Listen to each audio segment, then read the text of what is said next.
There's people. Okay, so I'm going to get started. I welcome everybody. There are about 31 people on right now, and I expect there will be a few more in the next few minutes.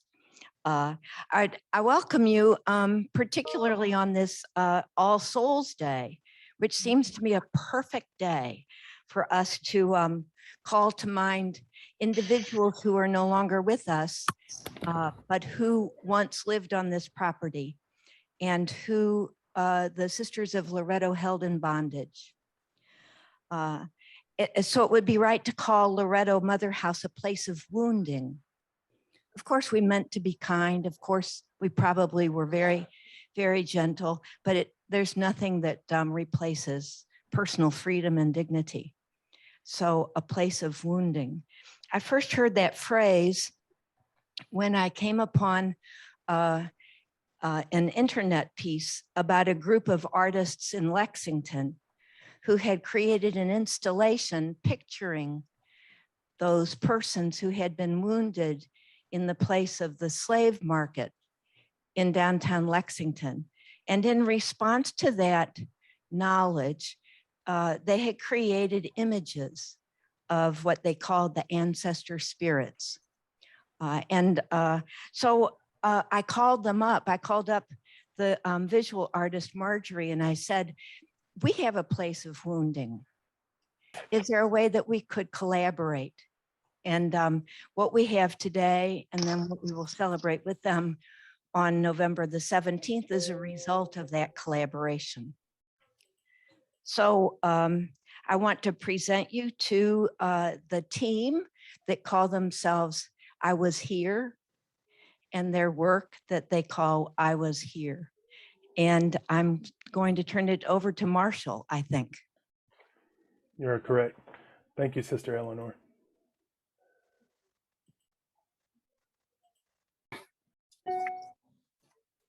So I want to thank you, Sister, and thank you to Kentucky Humanities.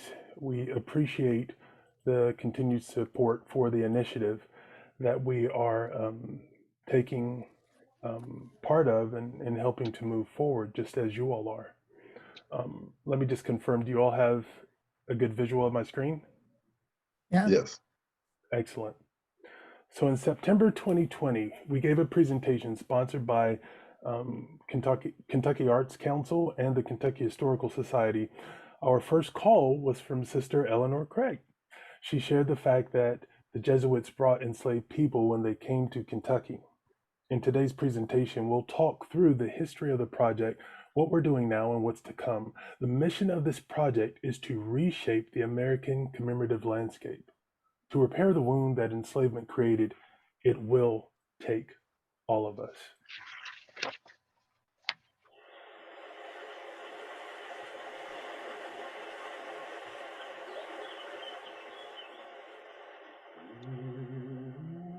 I've known rivers.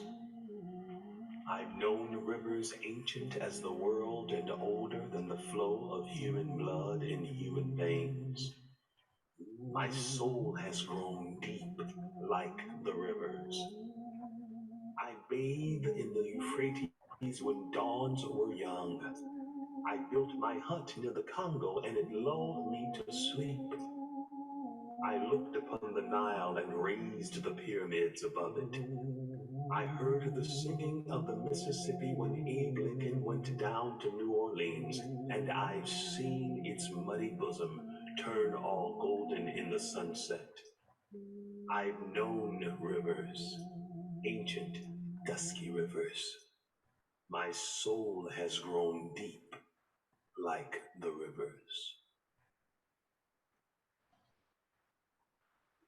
Well, I'm Marjorie Guyon, and I'm going to tell you a little bit about how the project began. It started in Lexington, Kentucky. My studio overlooks Cheapside, which is one of the largest sites, auction sites of enslaved people in the country. And one day I looked out the window and I had a vision of an African mother and child appearing and disappearing in the windows of the buildings surrounding the old courthouse where the enslaved were bought and sold. That idea of a mother and child quickly developed into a portrait of the human family, mother and father, father and child, mother and child, brother and sister, a set of 21 iconic ancestor spirits that give form to an invisible American history. There is no geography across the country where these ancestor spirit portraits could not find a home. The ancestor spirit portraits are a synthesis of photographic image, painting, geography, history, and poetic language. Embedded into these images are longitude and latitude from around the world, connecting viewers to the broader connections of the wound that enslavement created. We will now share some words from one of our project collaborators, photographer Patrick Mitchell.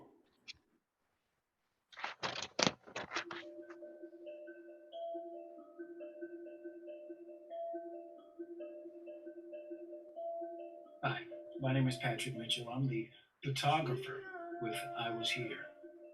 And when I was approached for the project, it was the idea that ancestral spirit images would be surrounding the courthouse on Cheapside, where people were bought and sold. It was phenomenal, and I just knew it was going to be a healing to souls who were bought and sold, who lived through that trauma, and who know about it today.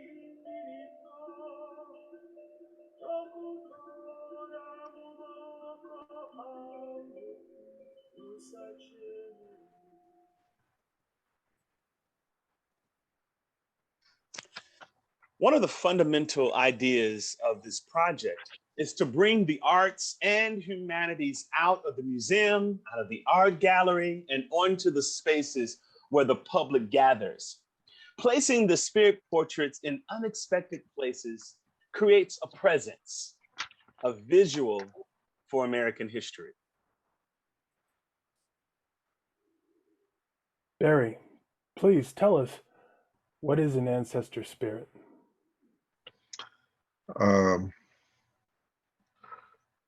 What is an ancestral spirit? Ancestral spirit is that thing that dwells into every descendant of enslaved people in America. It is that voice leading you out of a darkness that you do not know how to find your way. It is that voice that helps you to overcome some of the overwhelming obstacles that you face each and every day in America as a descendant of enslaved people that so many Americans take for granted and don't truly understand what the struggle for the descendants of enslaved people truly are. It is that thing that gives you the strength to continue when every corner you turn, there's another obstacle set before you that was not there yesterday to prevent you from moving forward. The ancestral spirit is that thing that dwells so deep within you that you can hear the voices of your great, great, great ancestors without ever knowing them or ever hearing them.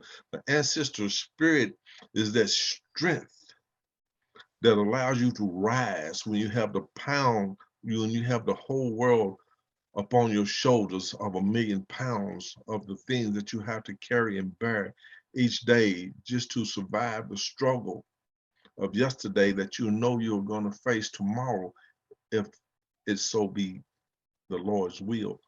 This is the ancestral spirit, and it dwells deep within each and every enslaved person in America. It is something that is so deeply rooted that a lot of us do not even realize that it's there. But if we only just take time to embrace it, we will understand that this is what has guided us for 400 plus years to the day to where we are now. This is ancestral spirits.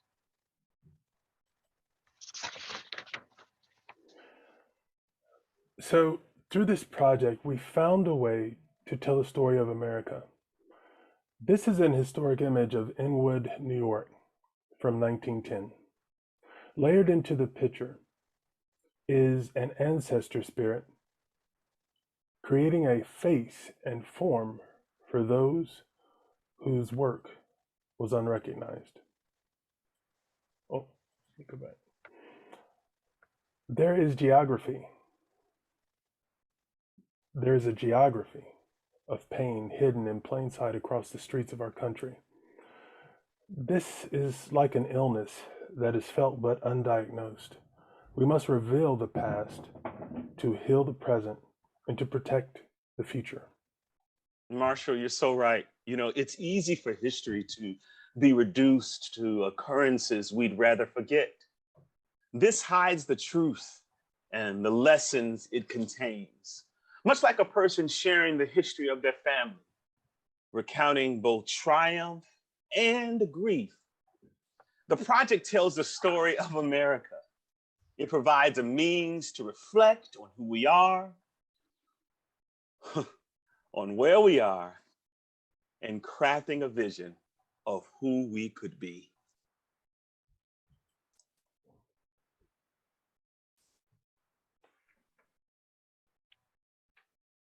We've been invited by the Dyckman Farmhouse Museum, which is a small history museum at the northernmost tip of Manhattan. And like the Loretto Mother House, the Dyckman Farmhouse Museum was built and maintained by the enslaved.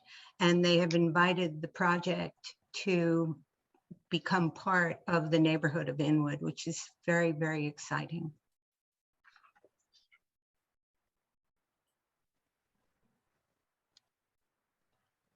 Yes.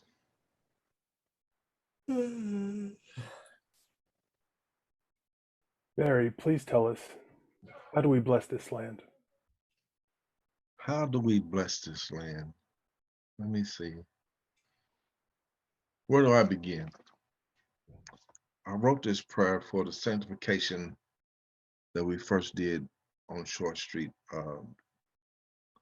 in Lexington. I will do my best to make you feel what I did when I wrote this. Where do I begin?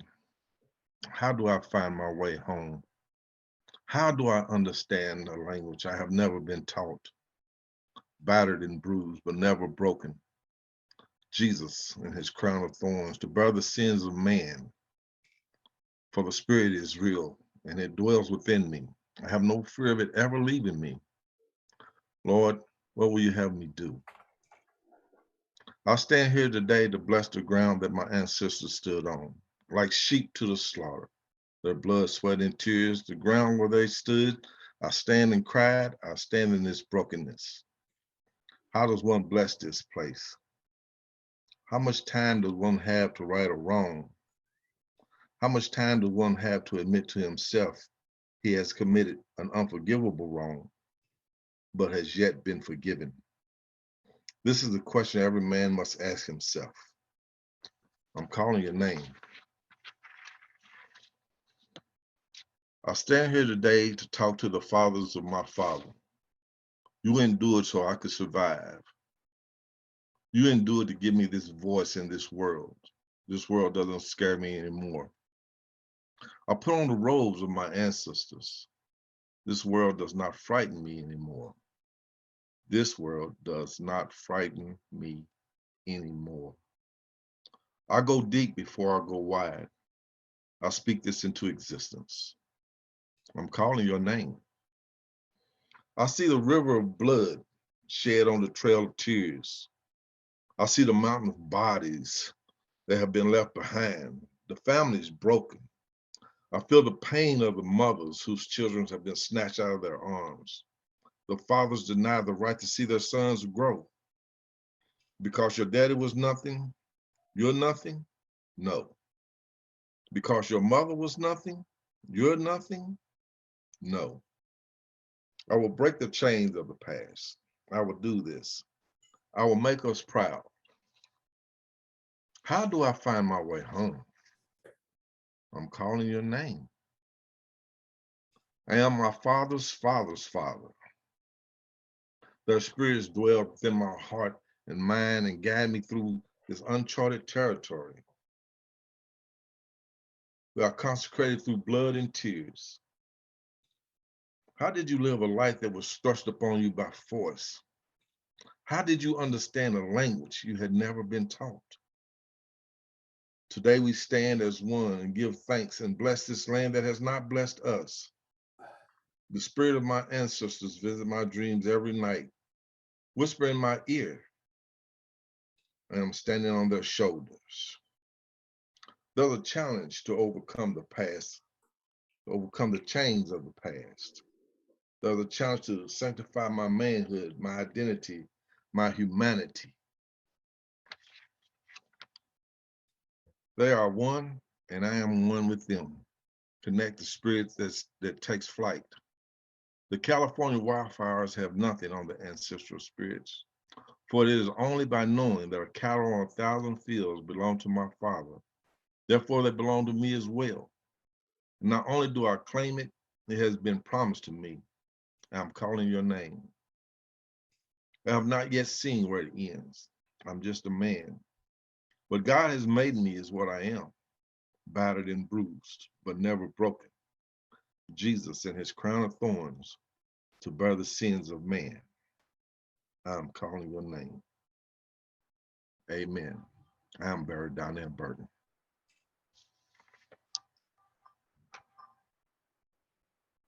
Oh, fix me. Oh,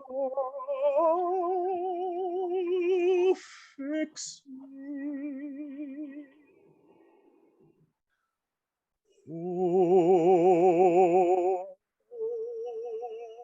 fix me, Lord. Fix me, Jesus.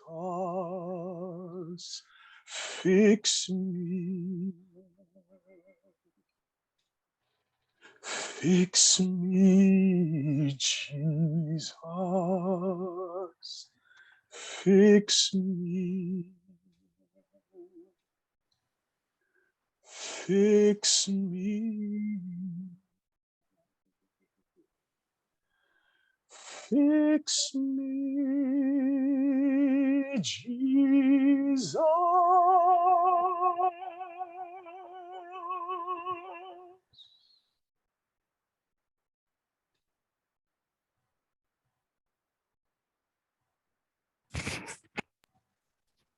The project won an international award. And as a result of that, we were invited to be included in an exhibition at the Octagon Museum, headquarters of the Architects Foundation in Washington, D.C., actually a block away from our nation's capital. The foundation's leadership recognized that the value in telling the story of these wounds in the foundation of America. The Octagon was built by the enslaved. We're bringing ancestor spirit portraits to the museum in December as a permanent exhibition. It will pair with a project that they were already working on called Parallel Histories, Hidden in Plain Sight. The ancestor spirit portraits will be a presence of those who are lost to history, those who will never be found, but whose children's children's children live today. The question is, how can the Sisters of Loretto and other organizations of faith in America and beyond use history to create a vision for a shared citizenship? The best learning is inspired from within by the divine. It will take faith.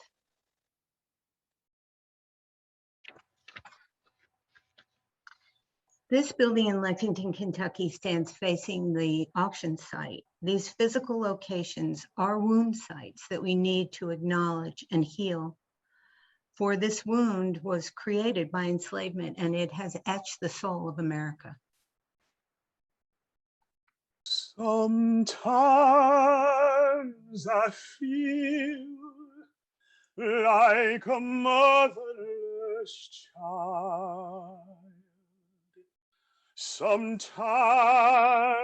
I feel like a motherless child. Sometimes I feel like a motherless child, a long way from home.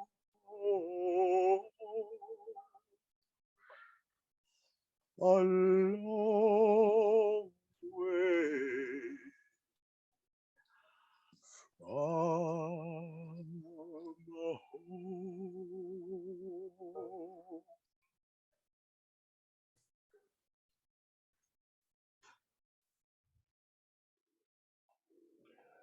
Barrett,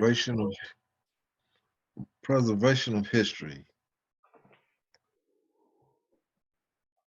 American history sometimes leaves out a lot of facts and details, and they set one month aside and called it Black History. But the truth of the matter that it is not Black history. It is all American history.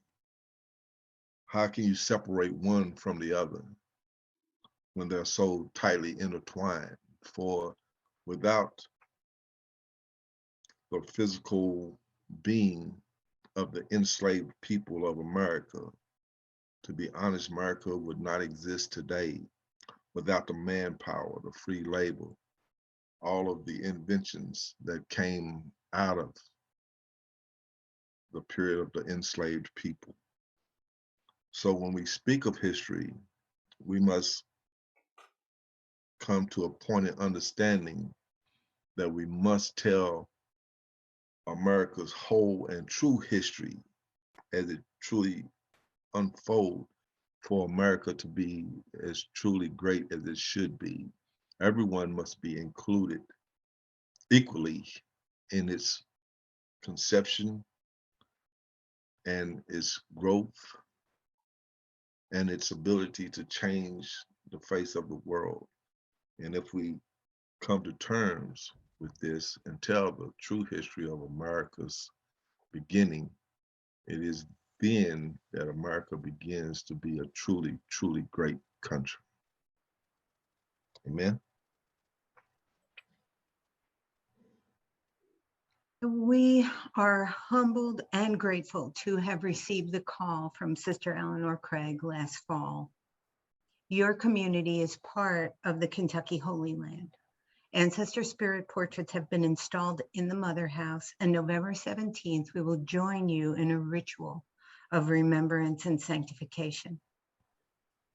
The I Was Here project has provided a means for the community to address the enslavement of more than 50 individuals.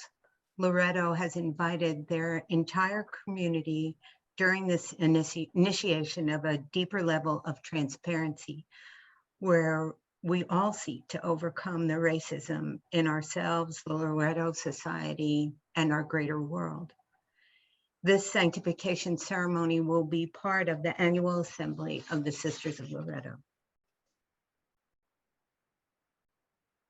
the first city to experience I Was Here was Lexington, Kentucky.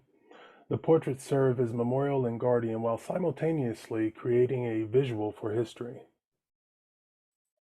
Lexington has over 30 permanent installations throughout a 2-mile radius in the center of the city, beginning with property and business owners who were able to make autonomous decisions. The portraits are now permanently installed in City Hall and in the historic courthouse. These are epicenters for history and our history in the making. You know, Marshall, I'm so glad you mentioned the word courthouse because, you know, when I think about schoolhouse, White House, courthouse, when our country was founded, places of public service had the word house included to reinforce that this country is our home. This was not and has not been the reality for a large part of our population. We can fix this and need to start now by shifting the spirit of our country toward empathy and understanding. Our shared humanity requires that we ensure the aforementioned houses are homes where justice can reside with all of our citizens. I Was Here is a visual manifestation of humanity. Our very citizenship and how we share it is contingent upon our ability to see one another. It is a window of opportunity to focus on the spirit of a nation that connects us. A vision of America can be seen when children of different races play together. It is the same spirit that walked along the Trail of Tears. It is the same spirit that was sold on auction blocks. It is the same spirit that I Was Here represents when you can see yourself in your fellow citizens who may not look like you or have your past. But our citizenship, our future, is ours to share.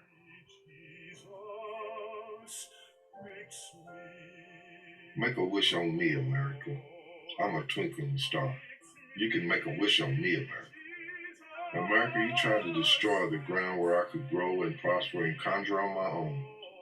I was here. Here I am out of nothing, conjured up out of nothing. I want the whole world to see. My twinkling star is shining brighter than ever. Make a wish on me, America. Protect me from the evil that tries to extinguish my light. See me shine. America, you try to destroy the very essence that makes me who I am. But here I am out of nothing. I was here. Make a wish on me, America.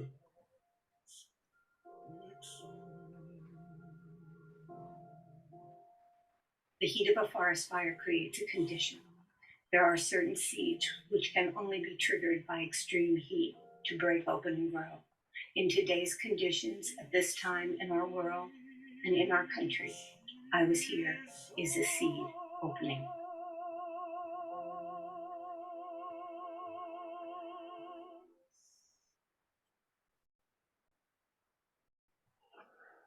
Barry, can you share some closing thoughts with us?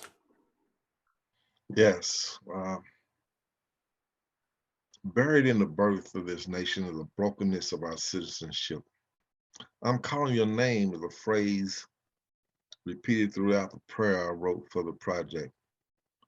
There's a challenge to overcome the chains of the past. But we can learn to share and talk about our past. Our citizenship has a spirit of its own. It can be shifted. It can be shared. By this, we can commemorate a new American landscape of unity. Amen. I want to thank you all for allowing us to share this time and this information, and we look forward to addressing any of your questions. Here is our contact information as well as the I Was Here website.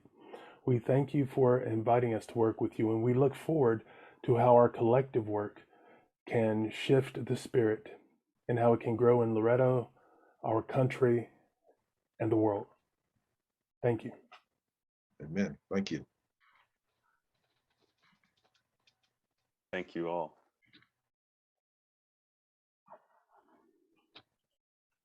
Thank you so very much.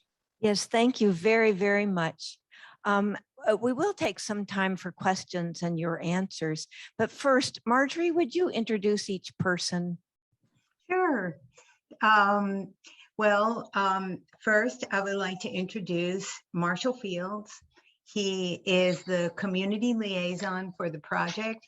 He actually could tell you a little bit more about how he came into the project. And I think that that would be worthwhile for everybody that's here to learn a little bit more about how everyone became involved. So Marshall, do you mind sharing a little bit?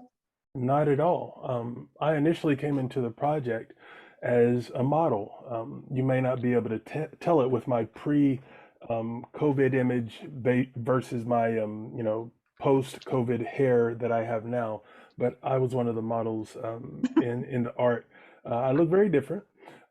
However, after I was introduced and I began learning what it was really about and the goal of the project, I realized that this is something that is tied closely to things that I've always felt and believed and wanted a way to share. So much so that I brought my daughter and my mother as well. So they are the little girl that you've seen. That's my daughter Iris, and some of the mature women photos that you saw. That was my mother. And so that's how I got in, and the purpose is why I've stayed in. Barry, please tell us about how you were introduced to the project. I was pretty much introduced the same way. I started off as a model. Uh, and after the pictures and everything was taken, the photographs were all gathered, and Marjorie said she needed permission to be able to do different things with the images that had been taken. And I was intrigued, and I questioned her about some of the paperwork, and then that went on. And then after this process, she was like, we need someone to install these images. And my cousin Patrick, the photographer, said, well, Barry's a pretty good handyman. So that is how my position in I Was Here progressed. And it just grew from that, and some of the conversations that Marjorie and I had about what the project was in need of and could I fill that gap. And when she asked, I have always been taught to always be prepared so that if you ask, you will not be found holding without. So that's how I became the holy man, the writer of the prayer and the poem, Make a Wish on Me, America. And we're just continuing forward from there. Dr. Priestley, would you mind to share your story? That's pretty good. I like that. Absolutely. Hello, everyone. I can't tell you how much, Barry hit it right on the head. We've all grown, not only through this experience, but also into it. I say that because this I Was Here project actually came up on me several times before I actually became involved. But it was in a growing stage in me and my understanding of the project and how it fit into my life. One of the things that I am very clear about in terms of my involvement in this project is that it's a spirit project. And everyone is on the same wavelength when it comes to that notion as well. And I say a spirit project because the first time I saw the ancestor spirit portrait was Marshall was actually on one of the portraits in a poem that I believe Nikki Finney wrote was on the form and was on the, or was it Barry's? I don't know. It's Barry's or Nikki. Anyway, there are words. And I thought that those words needed to have a voice. I thought they needed to be heard. And through that experience and through that feeling, I happened upon Marjorie and we had a conversation, and from that grew the soundscape for the project, which includes spirituals, which includes a blended anthem, which includes some lullabies. I think it's so important that as we celebrate these ancestor spirit portraits, we see not only the ancestor spirits, but we can see ourselves, each one of us, each 39 persons that are on this call in these ancestor spirit portraits, as Barry told us earlier. And this soundscape really, I think, in my own way, gives us all that voice. And that's what brought me into the project, wanting these ancestor spirit portraits to have a voice. And I'm so glad that I've been here, and I'm so appreciative of Marjorie's and the daughters of other mothers seeing this vision and making this a reality. Amen. Well, I'll just pop in a tiny bit because I didn't say this in the entry talking about how the project began. But what happened was it was the night of November 8th, 2016. And I had spent most of the night on the phone with my daughter talking about America. And what happened was the next day, the daughter of another mother came to my studio to talk about America. And as a mom or as a parent, like, you know that all you want to do is keep your child safe. And what happened was this daughter of this other mother kept coming to the studio and talking with me. And one day she was standing by the window. My windows look out onto the old courthouse, which is really a wound site. And all of a sudden I had this vision of an African mother and child appearing and disappearing. And I turned around and I said, "You are not going to believe what I just saw." And she said, "Let's do it." So she brought her little boy up to the studio, and that is how this began. And when I say that this is spirit led, I am not fooling about it, because this started really as a desire really to make the country, or really make the world safe for our children. And anyway, so I didn't put that in the beginning, but I think that's important for everybody to know. Thank you, Michael, for reminding me about that. That's what friends are for.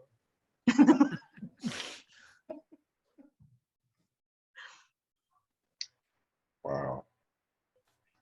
So is Cindy with us? No, Cindy is in Colorado and she wanted to be with us, but her dad is really sick and she's helping figure out what, like, a plan of care for him. So hopefully this is recorded and she'll be able to see it. Yes, right. Would you say just a word about Cindy so that we kind of fill out the picture? Oh, for sure. So this is what happened. We had no funding for the project because remember, who asked for it to happen were two daughters of America. And anyway, I called a friend of mine who was a broker at Wells Fargo, and I said, "Who handles your charitable giving?" And he said, "Cindy Deese, but don't hold your breath." And anyway, I called Cindy. It was like 4 o'clock on a Friday afternoon. And I said, "I'm sure you're not going to be interested in this." And she said, "I'm sure I won't be." I said, "But if you would just give me a minute of your time."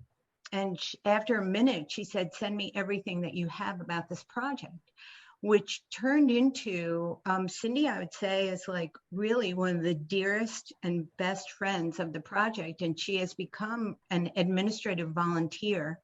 She has a fantastic, detailed mind. She loves the project. And I mean, Cindy is just amazing. But anyway, so that's who Cindy is. I mean, she has just been with us every step of the way.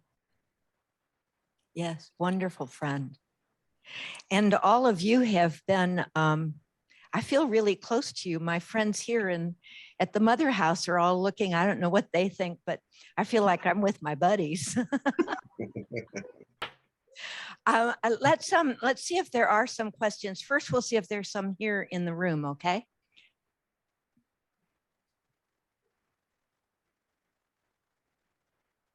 Well, they're all looking stunned. I guess not. So now we'll see if there's questions on the Zoom. Because I don't have an orderly way to do this, let me just suggest that if you want to speak, unmute yourself and speak. And if you end up running into somebody else, then just pause for a second.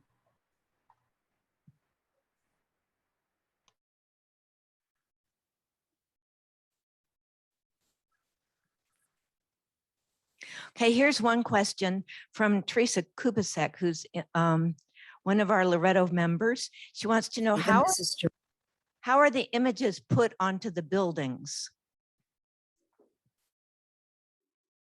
Well, I can do that.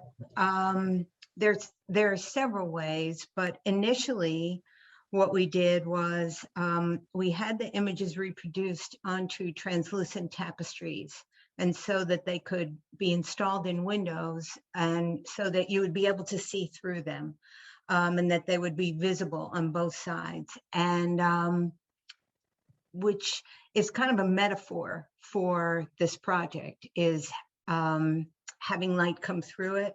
and being able to see things from both sides. And as time has gone on, we have been working with someone who's doing augmented reality, which Marshall, you can explain that a little bit better than I can. Absolutely. One of the benefits of augmented reality is it allows you to use an app on your phone and you can visualize the paralleled history that is always there, but through your phone. And so through the I Was Here app, you can point it in different directions based upon the sites that we have it installed, and you're able to see images as well as hear stories of the project and see videos accompanied by parts of our soundscape. Wow. And how did you get those images on the Loretto Mother House buildings? Well, that was just my own personal magic, which which is just having the ancestor spirit portraits and photographing the buildings. And then just through a digital process, overlaying these spirits on top of the buildings and making them translucent as well, to give the idea that these spirits are in these places. And anyway, that's how I do it. And Marjorie is really humble, but she has this eye that has been mastered over the years to create the integration. I don't know how she does it. I probably don't want to know. My brain would probably, but she's done this countless times, and the color, the lighting, the positioning, it's incredible. Thank you. Eleanor, this is Barbara. Yes. Hi. You all really, I'm just very moved. It's a very powerful presentation. I don't think I'll ever forget it. And now, though, just sitting here listening to you, Marshall, I understood every word in English that you spoke there about augmented reality, but I have no idea what you meant. And so I have my little phone sitting here and imagine that if I had that augmented reality app on my phone, then I could hold it up to my own house, for example, and see through my house to the spirits beyond. Now, that's my imagination on what I heard you say, but I'd love to hear a little more. I like your imagination, Barbara. It's a good imagination. So let's just build on that imagination. We have sites that are set up with the I Was Here ancestor spirit portraits in augmented reality. So let's say you were at the historic courthouse in downtown Lexington. Then you would be able to go into the app and using a mixture of image placement. So in other words, the image is affixed to the surface of a building that you could point your phone to, or it is placed using longitude and latitude through GPS. So your phone knows through GPS where that image should appear. So as you move your phone through the app experience and point it in the direction as you're prompted by the app, so it'll tell you a little marker and you go there and you point, it will show the ancestor spirit portrait on your phone, either floating in air or attached to the surface of a building, as well as a video. Was that better?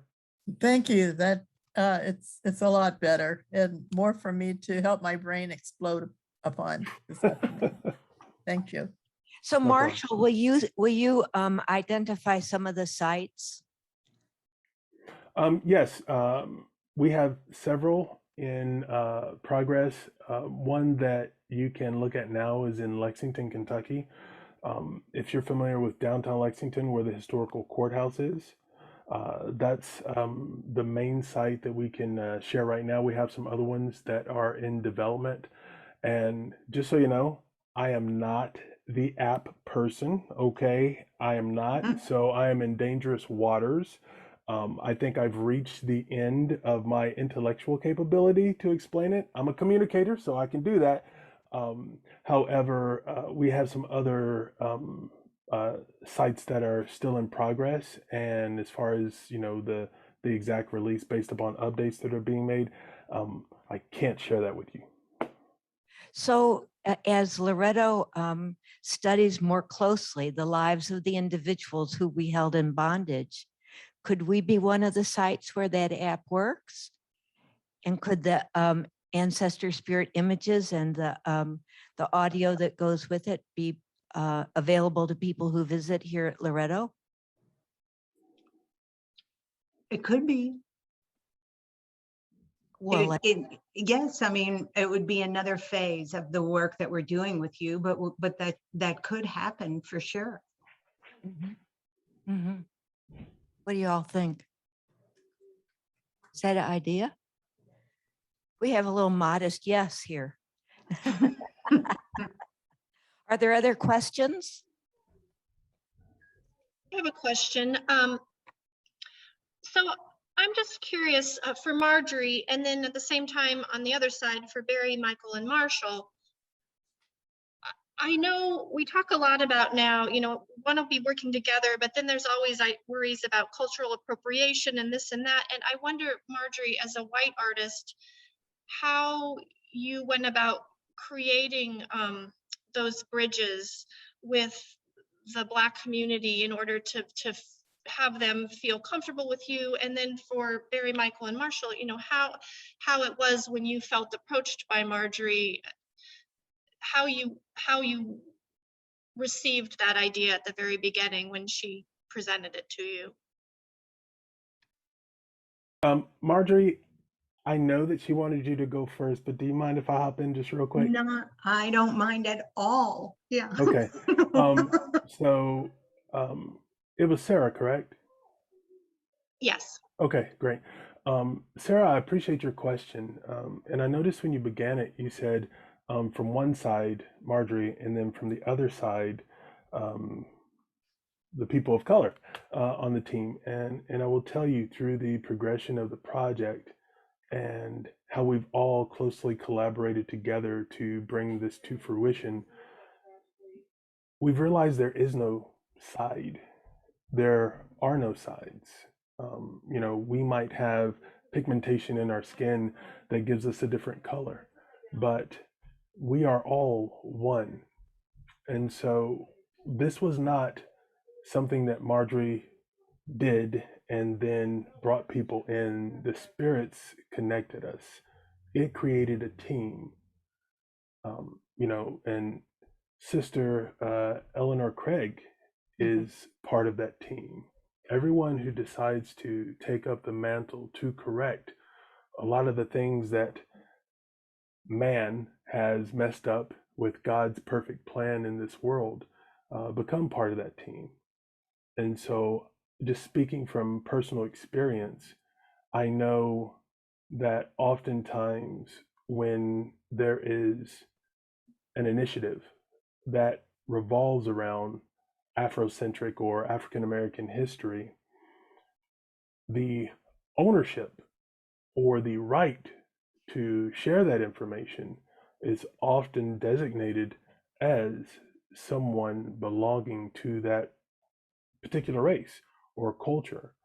And I can definitely understand that, but from the beginning, it's been a collaborative effort. So I never felt like this white lady was wanting me to be in a project about African Americans or the enslaved.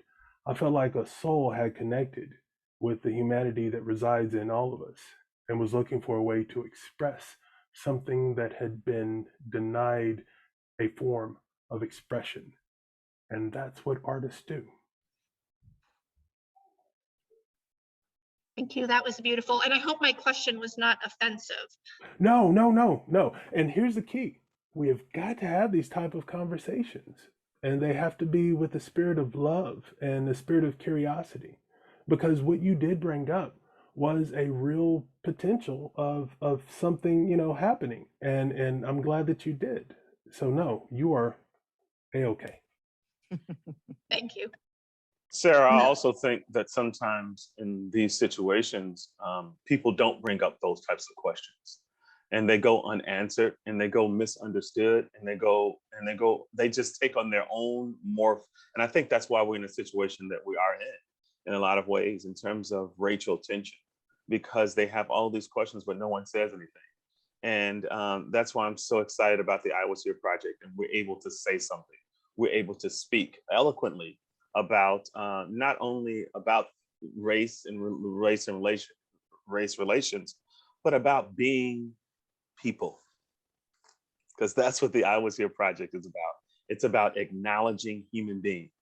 We were here. We are here, and adding some humanity to this conversation, some empathy to this conversation, some understanding, some love to this conversation. And we got a lot of that amongst our group.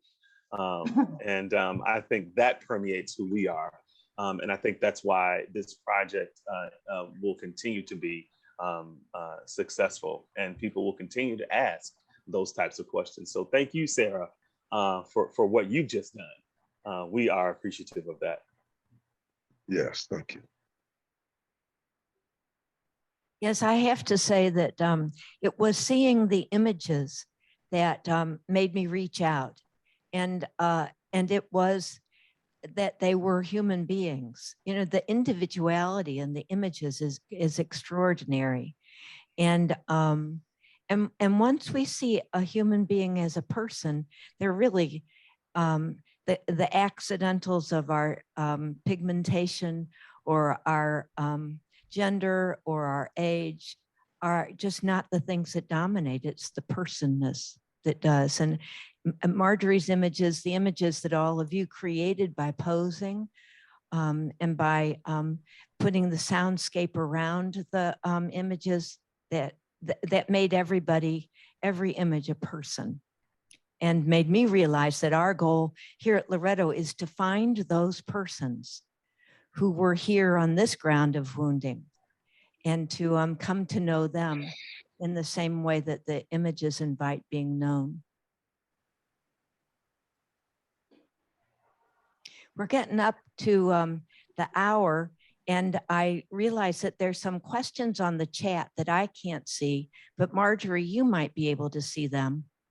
And pick one or two that you might want to answer. So one is too modern, why apps, why not real life? Marshall? It's kind of threefold. Number one, we always have folks that are slow adopters to technology, and so I definitely respect that. And so we definitely do have, the tapestries and physical installations, as we come abroad, but a faster way to spread it, and a COVID-proof way to spread it, and a way to approach more cities, more geography without having to be there. Those are some of the main benefits of utilizing the app in order to accomplish that goal. One thing I'd like to pop in and say, just thinking about Barbara, Nicholas, what you talked about could I just look at my house and see the spirits there? The idea of this, I think, would be for this idea that the spirits are permeating through everywhere, every building, every corner of this country, that, there's sight and then there's second sight. So the idea of that second sight being embedded in the understanding of how we see spaces, I think would be very exciting. You wouldn't need an app for it at all. You see, that could just be like a certain form of seeing of how we as Americans see America. Anyway, that's probably way out there for this conversation. But Barbara, when you said that, I was like, you don't really need technology for that second sight. Also, not Teresa, but Connie asked the question, how have folks in Lexington responded to the project? Marjorie, you want to take this one? Well, Marshall, I think you'd be better at it. Sure. Yeah. What's really cool is when you're working on something, and I would say many of us have experienced this, whether we're writing or creating a piece of art or music or performance or a speech, you become very attached to it. You see the value in it. You become married to it. You love it. And when you put it out there for other people to see and receive or reject, there's kind of like that, oh boy, what's going to happen? No matter how much you have personally and spiritually resonated with it. It's often the same way when you're talking to someone about salvation. I've experienced that when the offer has been rejected personally in Walmart, a few other places. But with this, when we had our kickoff and we had our sanctification ceremony, it was welcomed. And there were some comments from people in the crowd based upon different places within Lexington where it was, that they said, we feel safe, we feel welcomed. I can enter this space. And I'll pop in a little bit on that. One of the reasons that we're so excited about working with Sisters of Loretto and Dykeman Farmhouse and Octagon is because you all, this idea of an on-the-street museum, every museum needs docents. And because we were not commissioned by anyone in Lexington, we were commissioned by two daughters, one who lives in Nashville and one who lives here. We had no engine for promoting the project or for talking about the project. What we used were business and property owners that agreed to allow these portraits to become part of their buildings. But what's so exciting about, like, you all are now here learning about it, and you will become, as members of a spirit community, docents for this project. And that is something that we did not have before. And I mean, that's what's so exciting about working with the Octagon Museum. They are the philanthropic arm of the Architects Foundation. Architects, I mean, I want so many groups of partners that can multiply this message. And we did not have that in Lexington. However, I mean, I will say that I was walking down the street and I was actually carrying a plexiglass angel. And this woman stopped me and said, like, that is so beautiful. It was a print on plexiglass. And she said, I'd like to see more. I gave her my card, and on my card is one of the ancestor spirit portraits. And she started to cry. And she said, are you part of this? You have no idea what these portraits have meant to me and my family. And then being downtown during this time, she said, we have come and just stood in front of them and cried. Now, this is intimate, personal information that is just, it's putting a spirit on the street. But what's so wonderful about Loretto and all these other places is that you all will be able to talk about it with people. So that's all. Thank you so much. And I'd be remiss if I didn't acknowledge Maureen. I'm pretty sure I saw you raise your hand a few times. Did you want to take your self off mute? Yeah, it's a very slow reaction. So tap it and just wait.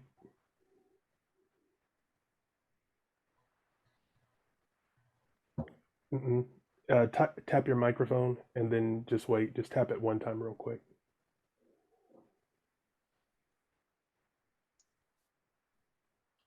Maybe? No? Well, I know whatever question you were going to ask was going to be awesome, but you could type it. But sister, back to you. Well, I just can't thank you enough for introducing yourselves. And I look so much forward to having you here physically with us on the 17th and being able to focus on this particular place and the particular individuals that the portraits remind us of. And it will be a great blessing to Loretto. I thank you very much. And thank you for today. Thank you, Sister Eleanor. Thank you all. Thank you. Thank you all. Thank you all. We're so looking forward to next couple weeks. Yes.